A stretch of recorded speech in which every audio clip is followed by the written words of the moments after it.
네, 오늘은 전도서 12장 말씀 통해서 어떻게 살아야 하나 하는 제목으로 같이 은혜 나누겠습니다. 이 시카고의 윌로우 크릭 교라고 유명한 교회가 있죠. 여기 빌 하이벨스 목사님이 자신이 목회를 하게 된 동기를 이렇게 밝히고 있습니다. 이 빌 하이벨스 목사님의 아버지는 아들을 강하게 키우기 위해서 어릴 때부터 자주 여행을 보냈는데 20살이 되었을 때 무작정 남미로 보냈다고 합니다. 여행이 거의 끝나갈 무렵에 마지막으로 기분을 낸다고 리우데자네이루의 한 호텔 스카이라운지에 올라가서 혼자서 저녁을 먹었습니다. 그런데 그 옆에 60대로 보이는 노부부가 앉아 있었는데 이런 대화를 나누는 것을 듣게 됩니다. 여보, 우리가 그동안 고생한 가치가 있지. 이제까지 60년 넘도록 먹지 않고 쓰지도 않고 고생하면서 모았기 때문에 지금 이렇게 호화로운 곳에서 식사를 하는 것 아닌가. 정말 고생한 가치가 있지. 이 빌 하이벨스 목사님 이 말을 듣고 큰 충격을 받았다고 합니다.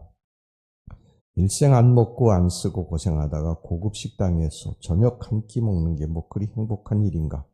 그게 인생을 걸만한 일인가. 이런 회의를 느끼고 숙소에 들어가서 하나님 앞에 무릎을 꿇고 이렇게 기도했다고 합니다. 하나님, 제가 적어도 이들보다는 가치 있는 인생을 살게 해주시옵소서. 이것보다는 더 영광스러운 인생을 살게 해주시옵소서. 그때 일로 그는 인생의 새로운 행로를 걷게 되었다고 했습니다. 인생이라고 하는 것은 언젠가 한 번 갑니다. 한 번뿐인 인생을 정말 먹고 즐기는 것만 추구하다가 가야 되는가? 정말 우리가 이렇게 가치 없는 인생들인가? 동물들도 그렇게 살다가 가지 않습니까? 먹고 자고 새끼 낳고 그러다가 가지 않아요? 우리 존귀한 인생들, 하나님이 내신 이 존귀한 인생들이 그렇게 살다 가면 안 됩니다. 그렇게 살다 가기에는 인생이 너무 짧습니다. 그럼 어떻게 살아야 되느냐? 성경이 전도서에서 한마디로 이렇게 말씀을 하고 있습니다. 이게 전도서의 결론인데요. 12장 1절, 오늘 본문의 1절 말씀입니다. 곤고한 날이 이르기 전, 아무 낙이 없다고 할 해가 가깝기 전 창조주 하나님을 기억하라. 너는 창조주 하나님을 기억하라. 우리에게는 곤고한 날, 아무 낙이 없다고 할 해가 곧 닥치게 됩니다. 여러분 중에 아마 세월이 너무 지루하다, 너무 안 간다 이런 사람이 있습니까? 그건 10대 때 잠깐뿐이고요. 그 나머지 기간은 정말 정신없이 지나갑니다. 그때가 오면 우리 인생들이 어떻게 되느냐. 이 전도서 12장에서 시처럼 노년의 모습을 표현하고 있습니다. 3절 말씀을 보겠습니다. 그런 날에는 집을 지키는 자들이 떨 것이며, 집을 지키는 자들이 누굽니까? 이게 손과 발을 말하는 거예요. 그러니까 나이가 들면, 늙게 되면 손과 발이 덜덜 떨리게 되지요. 그 다음은 힘 있는 자들이 구부러질 것이며, 여기서 힘 있는 자는 인체에서 다리, 또 무릎, 허리, 어깨 같은 부분입니다. 이것이 나이가 들면은 자꾸 구부러진다는 것입니다. 그 다음에 맷돌질 하는 자들이 적음으로 그칠 것이며, 맷돌질 하는 자는 치아를 말하는 거예요. 이가 나빠지니까 소화가 안 되고 위장이 나빠지는 것이죠. 그 다음에 창들로 내다보는 자가 어두워질 것이며, 이것은 시력을 잃어간다는 뜻입니다. 또 4절 봅니다. 길거리 문들이 닫혀질 것이며, 길거리 문들이 무엇입니까? 우리 귀를 말하는 거예요. 귀가 어두워진다는 것입니다. 그 다음에 맷돌 소리가 적어질 것이며, 음식을 씹을 수 없게 된다는 뜻이죠. 새의 소리로 말미암아 일어날 것이며, 이게 새벽잠이 없어진다는 뜻입니다. 음악하는 여자들은 다 쇠하여질 것이며, 여기서 음악하는 여자는 목소리를 의인화한 표현입니다. 목소리가 떨리고 약해지기 시작을 합니다. 또 그런 자들은 높은 곳을 두려워할 것이며 길에서는 놀랄 것이며, 이 말씀은 연세가 들면은 길을 내려올 때나 높은 데서 아래로 내려갈 때 겁을 먹게 된다는 것이죠. 그 다음에 살구나무가 꽃이 필 것이며, 살구나무라고 하는 것은 이 머리카락을 말하는 것입니다. 살구나무 꽃이 하얀 것처럼 백발이 된다는 말씀입니다. 메뚜기도 짐이 될 것이며 메뚜기처럼 가벼운 것이 등에 얹혀져도 무거움을 느낄 정도로 너무 힘이 없게 된다는 뜻입니다. 그래서 마지막 운명할 때는요, 정말 이런 얇은 그 혼잎을 같은 것도 무겁다고 자꾸 이렇게 발로다가 쳐내는 것을 보게 됩니다. 정욕이 그치리니 이 말씀은 욕망이 사라진다는 뜻입니다. 식욕도 성욕도 성취욕도 수면욕도 사라집니다.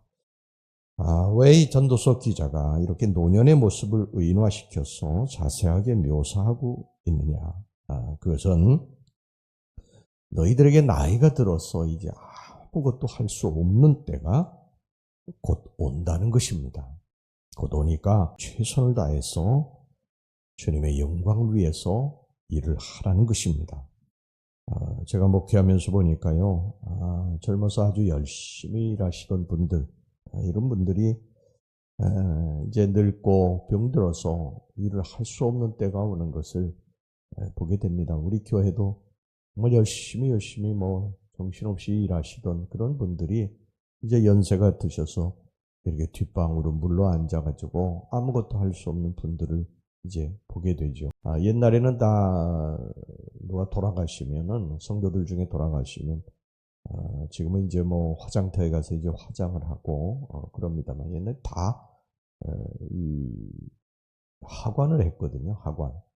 집에서 이제 모셨다가 이제 고향이라든지 선산 이런 곳에 이제 하관 예배를 하러 갔어요. 그러니까 진짜 굉장히 먼 거리도 그렇게 하관을 하러 가고 그랬습니다. 제가 가장 정말 먼 거리를 간 것이 저 해남의 땅끝까지 가가지고 거기서 3시간 배 타고 간 적도 있어요. 그러니까 하루를 다 가야 됩니다. 그렇게 이제 하관을 하고 그러는데, 그때 우리 성도들이 같이 이제 동행을 했어요. 장로님도 동행하시고 또 우리 권사님들도 동행하시고 이제 그렇게 그 먼 길을 동행하셨어요. 그런데 이제 어느 날서부터인가는 몸이 이제 약해지고 또 병이 들고 늙고, 그래서 같이 동행하지 못하게 됩니다. 그러고서 어느 날인가는 그들이 이제 장래의 주인공이 된 것이죠. 그때 참 많이 슬펐던 기억이 있습니다. 그런 해가 우리들에게도 조만간 찾아오게 된다는 것입니다. 이것을 기억하라.